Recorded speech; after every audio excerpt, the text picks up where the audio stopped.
इतनी औकात हो गई है इसकी इकरा हसन की। और मैं सही कहा छोटे भाई ने कि ये जो जिस तरीके से ये कहती है कि मैं गुजर हूं, जिसने तलवार के बल पर सलवार पहनी ऊंची, वो गुजर कैसे हो सकती है? पहले मुझे मुल्ली कहा गया, मुझे आतंकवादी कहा गया, मेरे बाप तक को गाली दी गई। जब संसद की कुर्सी पर बैठी एक महिला सांसद को आतंकवादी कहा जाता है, जब लोकतंत्र की आवाज को गालियों से कुचलने की कोशिश हो, तो समझ लीजिए कि यह राम राज्य नहीं, बदले का राज्य चल रहा है।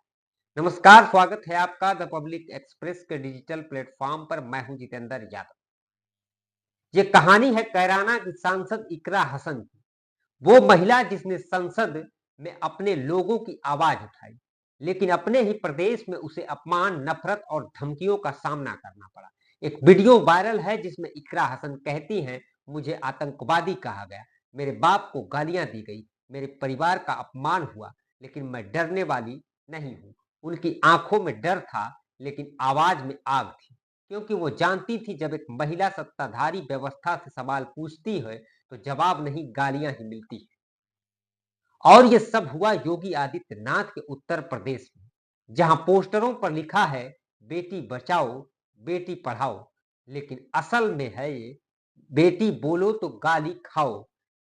कैराना के मंदिर विवाद में विरोध करना था, लेकिन विरोध कब नफरत का जलूस बन गया किसी को पता ही नहीं चला। हिंदू सुरक्षा सेवा संघ के जिला अध्यक्ष रोहित प्रधान फेसबुक में लाइव इकरा हसन और उनके परिवार को गालियां बरसा रहे थे। वीडियो वायरल हुआ, लेकिन प्रशासन सोया रहा। कप्तान साहब ने खुद फोन किए, बोले तहरीर भेजिए, पर सोचिए एक सांसद को खुद एफआईआर करवाने की जरूरत क्यों पड़ी। और अब एंट्री होती है पिंकी चौधरी, हिंदू रक्षा दल के मुखिया, नाम रक्षा दल लेकिन काम अपमान दल। कैमरे के सामने खुलेआम इकरा हसन पर बेहुदे शब्द बोले। ये गुज्जर कैसे हो सकती है, ये तो जिहादी है।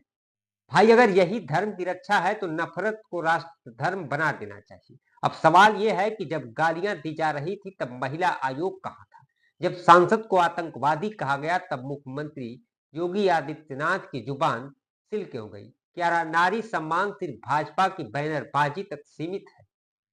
इकरा हसन ने सही कहा, ये राजनीति नहीं, प्रोपगेंडा है, भाजपा का हिंदू मुस्लिम प्रयोग। और अगर ये प्रयोग चलता रहा तो आने वाले कल में हर वो महिला जो सच बोलेगी उसे गद्दार या आतंकवादी कहा जाएगा।